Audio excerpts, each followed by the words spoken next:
في الفيديو ده ان شاء الله يا جماعه هنتكلم على نصائح فعاله لتسرع عمليه قلش الحمام وطرق فعاله لتعزيز نمو الريش.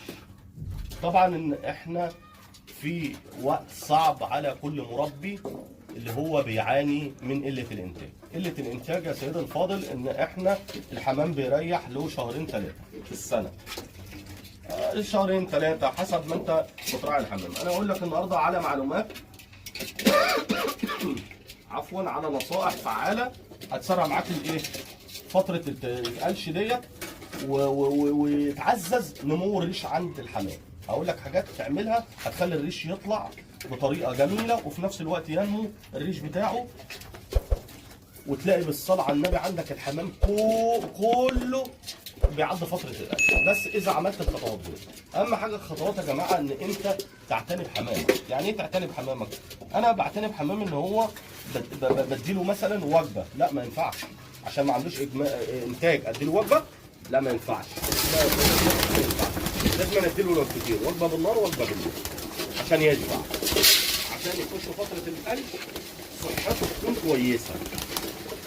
الحمام بيحب الغذاء، لازم تغذى حمامك عشان خاطر يعدي فتره القلش دي على كده ما يتعبش منك. لازم تبقى عندك الخبره الكافيه ان انت الحمام عندك مش حاجه كده وخلاص، لا ده طير يعني روح حرام. انت ينفع ان انت ما تاكلش؟ ينفع ان انت تاكل وجبه واحده؟ لا صح. فطبعا عشان ما نخرجش من موضوعنا، اهم حاجه التغذيه السليمه يا جماعه، اهم حاجه التغذيه السليمه.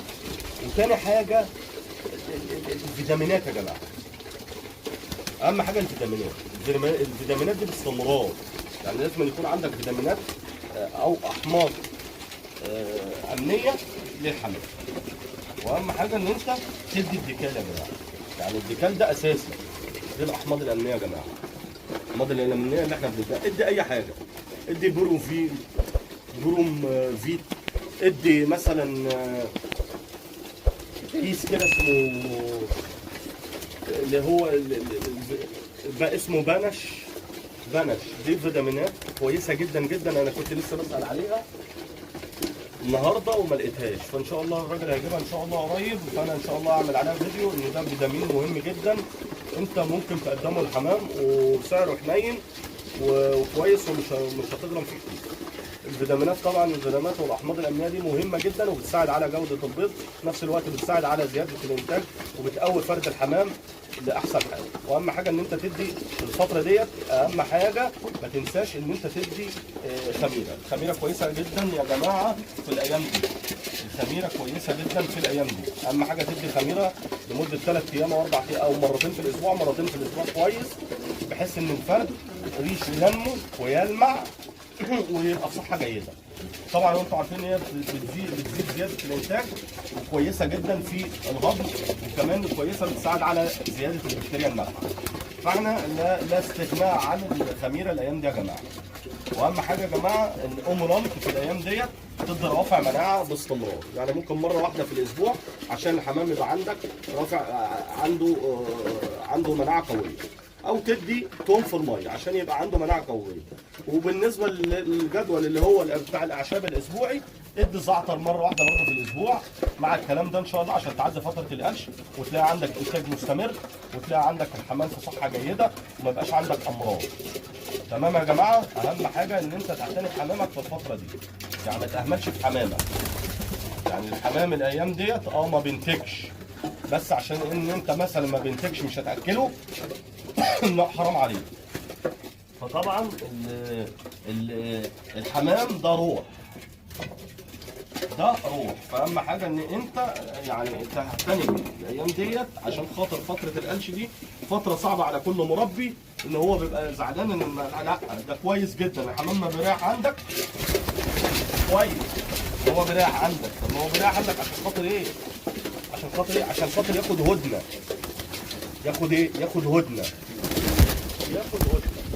الهدنه ديت بيريح فيها عشان يقدر يديك اكتر محصول انتاج في الموسم، يديك اكتر حاجه في الموسم، اكتر محصول انتاج. لابد ان انت تمشي على الحاجات ديت عشان خاطر ان انت تتفادى فتره القلش دي. فتره القلش دي يا جماعه فتره صعبه على كل مربي، فاحنا مش عايزين ان احنا نطول فيها وحمامنا نخش بيه الموسم وما يديناش انتاج. فاحنا لو مشينا على كل الخطوات دي ان شاء الله باذن الله هتلاقي انتاج كويس وهتلاقي زغاليل بحجم كويس، وان صحه حمامك في حجم في صحه كويسه. اهم حاجه يا جماعه صحه حمامك. صحه حمامك ده هو اللي بينتج عنه البيض وبينتج عنه الزغاليل بحجم كبير. فانا رجا اهم حاجه ان انت تعتني في فصل، قصدي عفوا في موسم القلش ده موسم صعب على كل مربي. فاحنا عشان ان احنا نعدي فتره القلش ديت لابد ان احنا نعتني بحمامنا في الفتره دي. هي ايه الحاجات اللي انا قلتها لك ديت؟